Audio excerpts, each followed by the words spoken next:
Assalamualaikum warahmatullahi wabarakatuh. Saya Adi Kartasari, mahasiswi Pendidikan Matematika Universitas Serang Raya semester 7.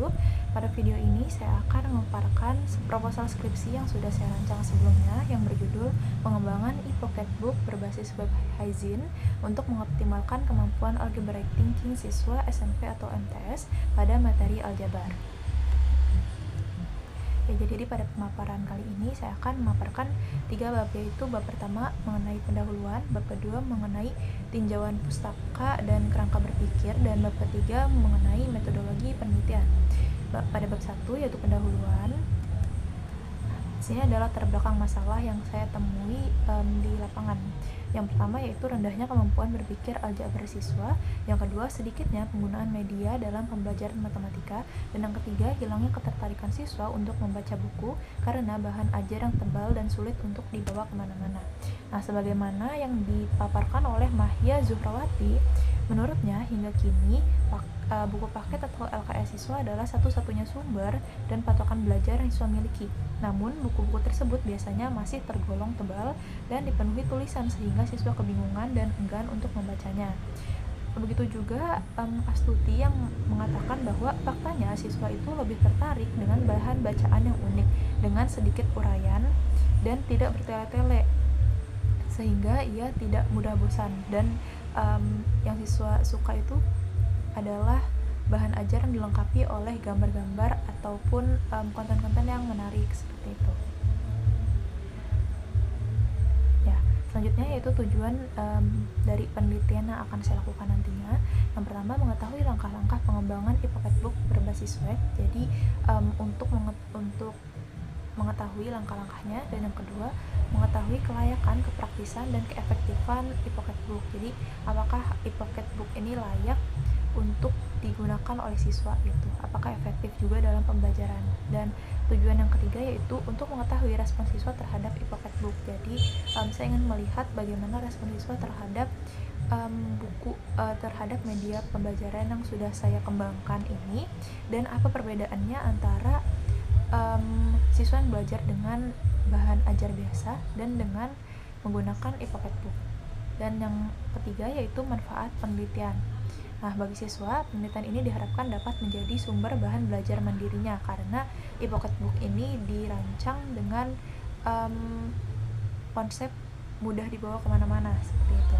Dan yang kedua yaitu manfaat bagi guru, yaitu untuk menambah motivasi untuk mengimplementasikan media pembelajaran atau menambah kepekaan guru terhadap inovasi teknologi yang semakin berkembang sekarang dalam dunia pembelajaran, sehingga siswa juga dapat mengintegrasikan teknologi dengan pembelajaran yang dilaksanakan di sekolah. Dan yang kedua yaitu kajian pustaka dan kerangka berpikir. Nah, kerangka berpikir pada penelitian ini adalah media pembelajaran dibutuhkan untuk mempermudah siswa memahami materi, terutama pada materi aljabar yang bersifat abstrak. Nah, faktor yang membuat lemahnya kemampuan berpikir aljabar siswa adalah karena siswa tidak memiliki ketertarikan akan bahan ajar yang diberikan karena membosankan, seperti yang sudah saya paparkan sebelumnya. Nah, dengan begitu penulis ingin mengembangkan media berupa e-pocketbook yang berisi gambar dan video yang dapat diakses kapanpun dan dimanapun. Karena e-pocketbook ini rencananya akan dirancang dalam bentuk website dan dapat diakses melalui smartphone, yang dimana semua siswa sudah memegang smartphone sekarang. Dan kajian pustakanya yang pertama yaitu media pembelajaran. Media pembelajaran adalah komponen sumber belajar yang berisi materi dan dapat meningkatkan motivasi siswa untuk belajar. Dan yang kedua, e-pocketbook atau electronic pocketbook, yaitu buku digital yang dilengkapi dengan gambar dan video yang juga dapat diakses kapanpun dan dimanapun. Dan yang ketiga yaitu web Hyzin, yaitu teknologi berbasis website yang dapat membaca file PDF yang diintegrasikan dengan video dan kuis. Jadi nanti di dalamnya saya akan menambahkan video dan juga kuis untuk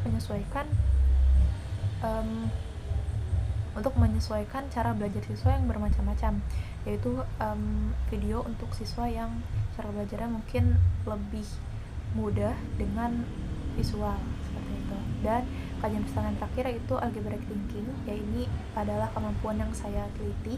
Nah, algebraic thinking adalah cara siswa berperilaku, berpikir, dan berbicara tentang aljabar, dan juga bagaimana cara guru mengimplementasikan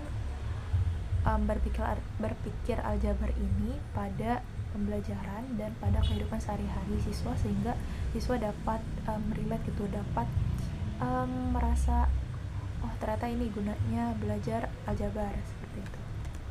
Dan yang ketiga adalah metodologi penelitian. Nah, penelitian ini rencananya akan dilaksanakan di MTS Negeri 1 Kota Serang, dan waktu penelitiannya yaitu pada semester ganjil tahun ajar 2024 dan 2025. Metode dan model penelitiannya yaitu R&D atau Research and Development, dan juga ADD. Jadi prosedur pengembangan yang saya gunakan yaitu ADD yang dipaparkan oleh Robert Mary Branch pada tahun 2009. ADD yaitu Analyze, yang berarti mengidentifikasi kemungkinan yang menjadi penyebab kesenjangan kinerja atau performance gap.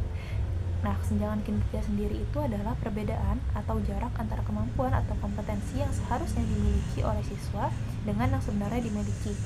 Nah, tahap-tahapnya itu meliputi validasi kesenjangan kinerja, yaitu validative performance gap, dan yang kedua merumuskan tujuan instruksional atau determine instructional goals.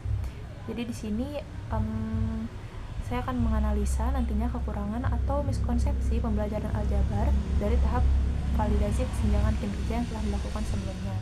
Nah, setelah itu saya memastikan bahwa masalah kinerja dapat diatasi melalui pengembangan e-pocket book. Maka perlu merumuskan tujuan instruksional dan kompetensi umum pembelajaran. Dan yang ketiga yaitu analisis karakteristik siswa.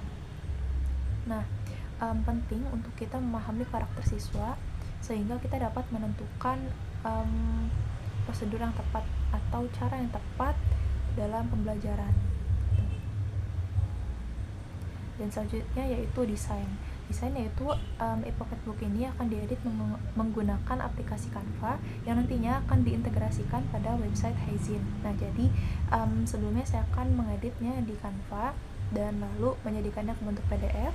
Setelah dibentuk ke PDF, lalu saya integrasikan ke website Haizin. Nah, nanti di Haizin juga saya akan menambahkan video dan kuis untuk soal latihan siswa. Dan yang selanjutnya itu development. Nah, di sini saya akan menciptakan konten atau isi pembelajaran dan memilih media apa saja yang akan digunakan dan yang dibutuhkan oleh siswa dalam pembelajaran aljabar. Yang keempat yaitu implement, yaitu penerapan e-pocket book dalam proses pembelajaran untuk mengumpulkan data terkait kepraktisan dan keefektifan e-pocket book menggunakan instrumen penilaian. Dan yang terakhir yaitu evaluate, yaitu menganalisis informasi yang diperoleh dari tahap implementasi, termasuk data dari angkat siswa dan guru serta hasil pretest dan post-test. Nah, jadi pada tahap evaluasi ini nantinya dari di awal kan kita udah melakukan analyze, design, development, dan juga implement. Nah, nanti kesemuanya akan dievaluasi di akhir menggunakan angkat siswa dan guru. Nah, untuk melihat apakah e-pocket book yang sudah dianalisis, yang sudah didesain, yang sudah dikembangkan ini efektif untuk digunakan oleh siswa, seperti itu. Ya, selanjutnya sini ada instrumen penelitian. Saya menggunakan pendapatnya dari Puji Mulyono tahun 2006. Yang pertama yaitu kelayakan isi. Nah, jadi e-pocket book ini diharapkan nantinya dapat saya rancang sesuai dengan kompetensi inti dan kompetensi dasar. Ya. Dan juga menyesuaikan substansi keilmuan dan life skill dan juga wawasan untuk maju dan berkembang. Nah, penggunaan bahasa pada e-pocket book ini diharapkan dapat mudah untuk dipahami sesuai dengan kaidah bahasa Indonesia dan juga sesuai dengan tingkat literasi peserta didik. Nah, penyajiannya itu kita perlu menganalisis teknik apa yang cocok untuk digunakan dalam pembelajaran dan menyesuaikan tingkat literasi siswa. Dan juga materinya disesuaikan. Saya menggunakan materi aljabar di kelas 8. Dan yang terakhir itu pembelajarannya. Nah, kegrafikan itu maksudnya adalah lebih ke bagaimana bentuk fisik dari e-pocket book itu. Nah, jadi dia membahas tentang ukuran atau format bukunya, desain bagian sampul dan isi, dan juga penutupnya, dan juga kualitas kertas, penjilid, dan cetakan. Nah, grafikan ini saya pikir penting untuk diperhatikan karena untuk belajar dengan fokus dan konsentrasi itu dibutuhkan kenyamanan juga dalam desain dari e-pocket book ini. Dan selanjutnya yaitu teknik analisis data. Nah, analisis data ini terbagi menjadi 3, yaitu analisis data angkat penilaian ahli, siswa, guru. Nah, di sini saya menggunakan rating scale dan skala Goodman.